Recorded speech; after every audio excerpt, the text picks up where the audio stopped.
Alright guys, welcome back to Formula 1 news, and Daniel Ricciardo's seat next season at Alpine is far from confirmed. We believe that Piastri will be going to McLaren to replace Ricciardo. The obvious implication was Ricciardo will go the other way to replace Alonso. Now he's going to Aston Martin. Rumours circulating though that it could be Mick Schumacher taking the spot of Alonso, with Ricciardo potentially struggling to even get a drive on next year's grid. Very much intrigued to your thoughts in the comment section below. Hit the like button if you enjoy. Subscribe if you are new as always. I would greatly appreciate it. Nearly at 7,000. First of all, big news actually on the Australian Grand Prix. Confirmed that it will run on April the 2nd next season. So, I mean, yes, there have been some dates confirmed. We believe, once again, the Bahrain Grand Prix and the Saudi Arabian Grand Prix will start out next season on March the 5th and March the 19th, respectively, of 2023. And then the Australian Grand Prix in Melbourne is 2 weeks after that. They believe that it's going to be either a 23 or 24 race season, including, I believe,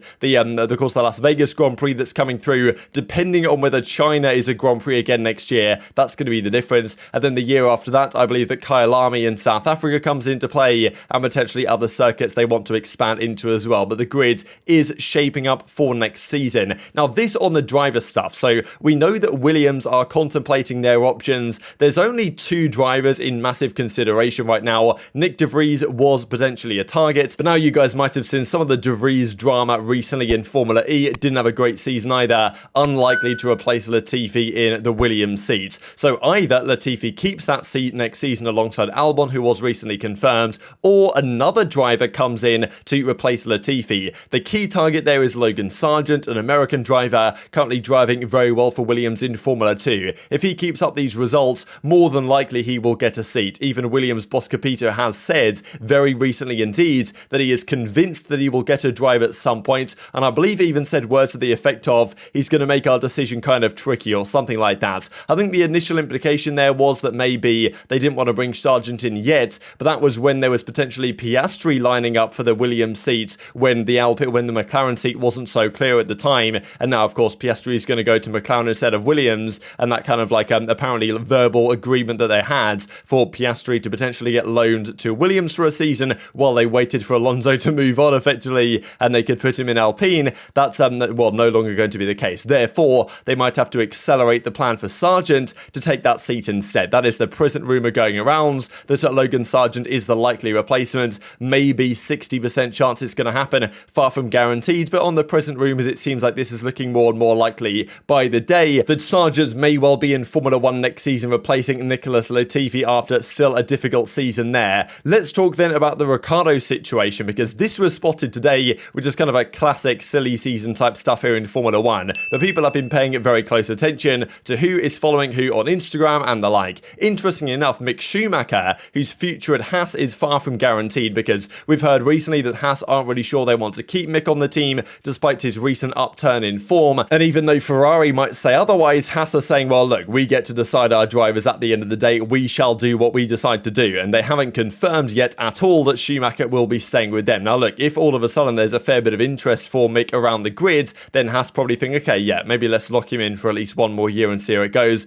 I'd be surprised in the first place if they do get rid of him, but apparently it's a realistic option because, as is pointed out right here, Mick Schumacher has started following Lorenzo Rossi, who is the Alpine CEO. Of course, rather interesting stuff if Mick is all of a sudden starting to follow some Alpine people, just because, I mean, look, he knows potentially that his seat there is not guaranteed. He better start looking around for potential options, and maybe the Alpine seat is a legitimate option as well. So this just to talk about Ricciardo really, because he's obviously had a pretty difficult time. Back in the day, he was consistently outperforming his teammates in qualifying, and then really since 2017, in the later end of the Verstappen era at Red Bull, and then of course at Renault, but then recently really it's just been getting bodied by Norris week in and week out in qualifying. It's not been particularly good. Now look, I think it's premature to say that Ricciardo will not get a seat next year. I think he will somewhere, and it would make sense for him to go to Alpine, but it might be a possibility for Ricciardo to end up in the Haas and it to be Schumacher in the Alpine, depending on what Alpine decide to do. Because we know that Alpine, I think, what did Otmar say, 14 drivers or so have reached out to him or reached out to the team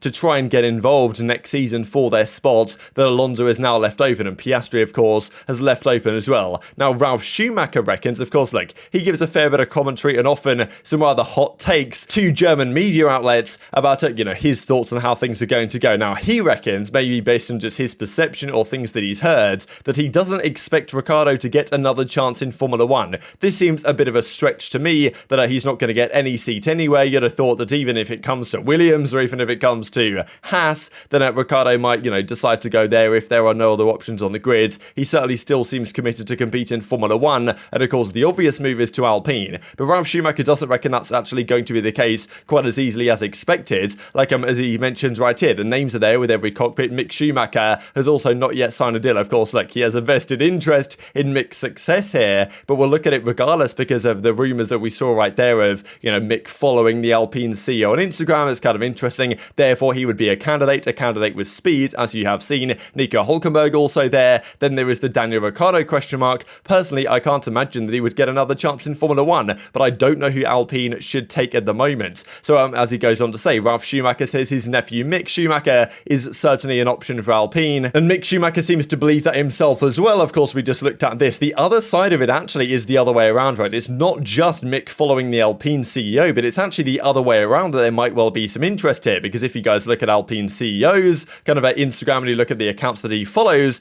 not only Mick Schumacher's personal account, but also like a Mick Schumacher kind of fan account, a fan page, which is kind of interesting, right? Because, okay, look, it makes sense that the CEO of one of these racing teams is going to follow the drivers on the grid, but to be following kind of like a fan page of him is maybe indicating that he has some affiliation to potentially bring Mick into their system as well. It's an interesting one. It may be a bit of a stretch, but of course, like, they haven't confirmed who their driver's going to be yet. Everyone is kind of assuming it's going to be Daniel Ricciardo, given his kind of, pedigree driving for Renault in the past, but there's no guarantees, and some have been suggesting, based on the rumours that we're seeing today, that it could be Mick Schumacher getting that seat instead of Ricciardo, and Ricciardo might have to go to Haas. That seems a bit of a surprise to me. I still doubt that's going to happen, but maybe the percentage chance of that happening is higher today than it was a few days ago, and Alpine are still considering their options, because at the same time, it's not like Ricciardo's been, promising driver this season. He's been obviously really struggling in that McLaren, as he has done the last couple of seasons up against Norris. Maybe a different story in a different car, but maybe they're going to prefer to take a driver who's on the up in Schumacher than maybe, Ricciardo, who's on the downhill trajectory on his career, you could argue. Interesting stuff. This also I thought I'd mention because it was kind of funny here for Mike Crack when he mentions that, Lance Stroll is not only in F1 because of his father, he's much better than people say he is. And also some update on Haas in general, because look, they pretty much brought their last upgrade package realistically of the season a couple of races ago, but Magnussen is confident they will continue to extract more pace from those upgrades, because we saw at the start of the season they didn't really make many changes from the start of the year to a race like Silverstone or Austria, where they were very competitive. Like, they just seem to understand the car a little bit better, whereas other teams like Williams and Aston Martin, they made big upgrades theoretically, but really didn't understand how to extract the most from them. So Haas believe they're going to be able to do the same again and continue to get faster as the season progresses. This I also thought was kind of funny, just a comment from Good to Steiner on Nikita Mazepin, saying that actually nowadays, despite the lack of kind of Russian oil money coming through,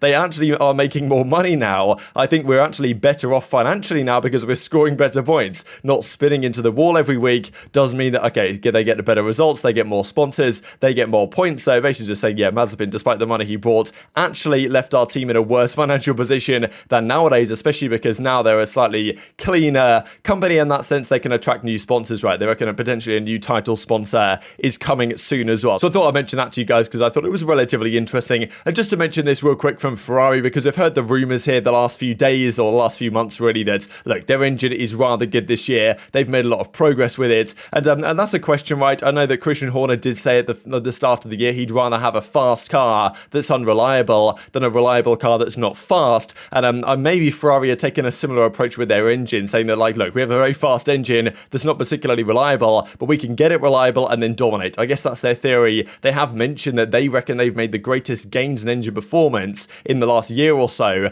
than in the last 25 years, which is quite the statement. And yeah, their engine does seem great, but on occasion it does have a liability to completely explode. But they'll be back, of course, in Spa, hopefully with no rain, in only a couple of weeks' time. Very much enjoyed your thoughts in the comment section below. Hit the like button if you enjoyed. Subscribe if you were new as always. Take care of yourselves, and I'll see you next time.